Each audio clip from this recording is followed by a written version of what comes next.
Batuk sering muncul dengan gatal di tenggorokan, menelan nyeri, menghilangkan lendir. Untuk mengatasi ini, Anda mungkin segera minum obat batuk. Tetapi bagaimana jika ini dialami oleh anak-anak? Pada dasarnya, kawan Puan tidak disarankan untuk memberikan obat-obatan gratis kepada anak-anak.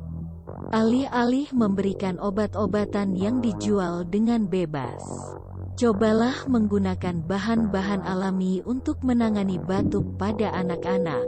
Luncurkan Ari Pamens.